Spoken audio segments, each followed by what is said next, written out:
Jokes, विनोद. Video शेवटपर्यंत पहा. 2चा पाढा एका कागदावर लिहून तो जाळल्यास जी राख तयार होते तिला बेचिराख असे म्हणतात.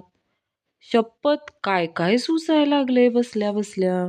एका लग्नाच्या कार्यालयात एका माणसाला मुलीकडचे विचारतात, तुम्ही वर पिता का? उत्तर आले, तसं काही नाही. खाली जर व्यवस्था केली असेल तरीही चालेल मला, माझं काही नाही. दारूच्या दुकानावरचा असा एक बोर्ड, जेव्हा तुम्ही प्रेमात पडाल तेव्हा आपोआपच माझ्याही प्रेमात पडाल. मग आयुष्यभर कुठे ना कुठे पडत राहाल. पुण्याचे बापट काका म्हणाले, आज सकाळी चहा केला पण गाळणीच मिळत नव्हती. मग आम्ही सगळे मास्क लावूनच चहा प्यायलो. तुम्हाला म्हणून सांगतो, टॅलेंट इतकं भरलंय पुणेकरांमध्ये, पण गर्व कधी केला नाही. बाबा, चिंटू फक्त इतिहासातच नापास का?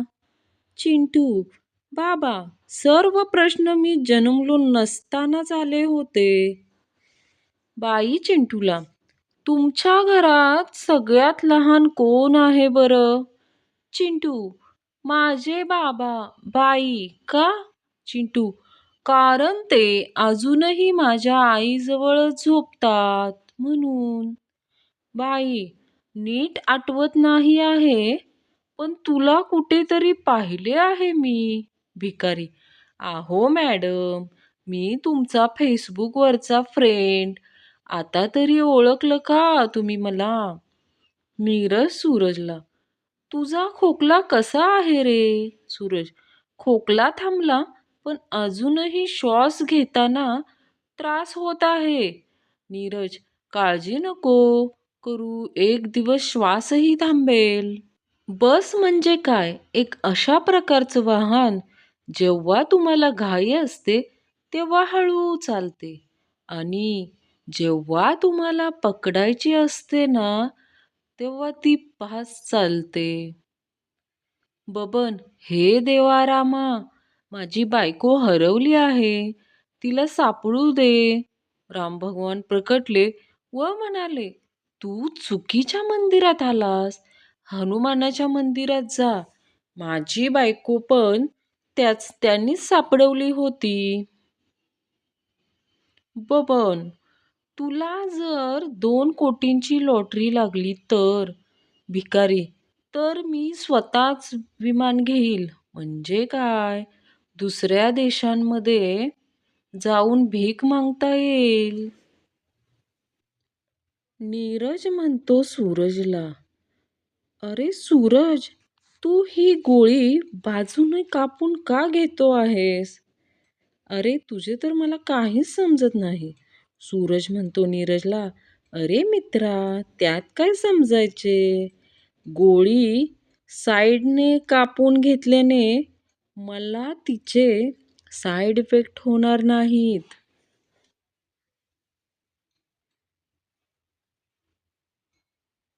नीरज, यार सूरज, मनमोहन सिंग संध्याकाळी पायी पायी फिरायला जातात. ते सकाळी का नाही फिरत?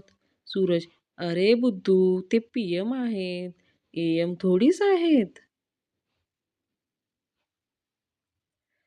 नीरज, पुरुषांना स्त्रियांपेक्षा जास्त कॅम्प्युटर का आवडत असेल? सूरज, कारण कॅम्प्युटरला कंट्रोल की असते. नीरज, तू मला फसवलंस. दुकानदार, नाही साहेब, मी तुम्हाला चांगलाच रेडिओ विकला आहे. नीरज, रेडिओवरती लेबल लावले आहे की जपानमध्ये बनवला आहे आणि रेडिओवरती सांगतात की this is All India Radio. Neeraj, काय रे, तू तर डॉक्टरला भेटायला जाणार होता ना, मग त्याचे काय झाले? सूरज, अरे यार, उद्या जाईल. आज थोडी तब्येत खराब आहे. नीरज, आपल्या देशाचा मृत्यूदर काय असेल? सूरज, 100%. नीरज, ते कसं?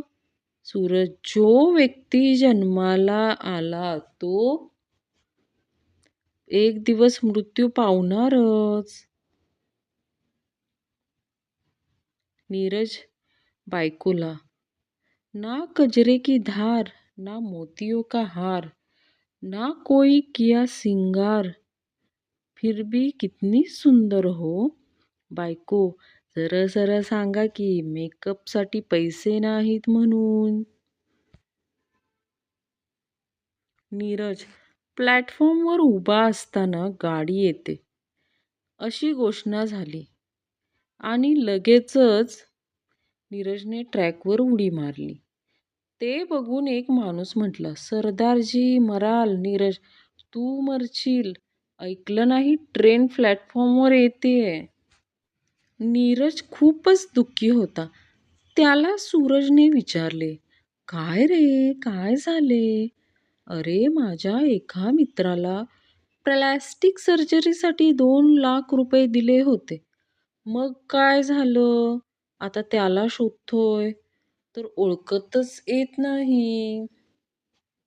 नीरज, हत्तीला सुईच्या छिद्रातून जाण्यापासून कसे थांबवावे? सूरज, सोपं आहे. त्याच्या शेपटीला एक मोठा गड्डा बांधून द्या. नीरज, लग्नाच्या वेळी नवरदेवालाच का घोड्यावर बसवतात? नवरीला का नाही बसवत? सूरज, कारण पळून जाण्यासाठी नवरदेवाला शेवटची संधी दिली जाते, म्हणून नवऱ्याला घोड्यावर बसवतात. नीरज, बरे झाले बुवा. माझा नवा साहेब पेशाने डॉक्टरच आहे. सूरज, तर त्यात एवढ्या हुरळून जाण्यासाठी काय आहे? नीरज, मी थोडासाही आजारी पडलो की तो लगेच मला बेड रेस्ट घेण्याचा सल्ला देतो. नीरज, तू कधी गाढव पाहिलंस का? सूरज, मान खाली घालून, नाही सर. नीरज, खाली काय पाहतोस? मान वर करून माझ्याकडे बघ.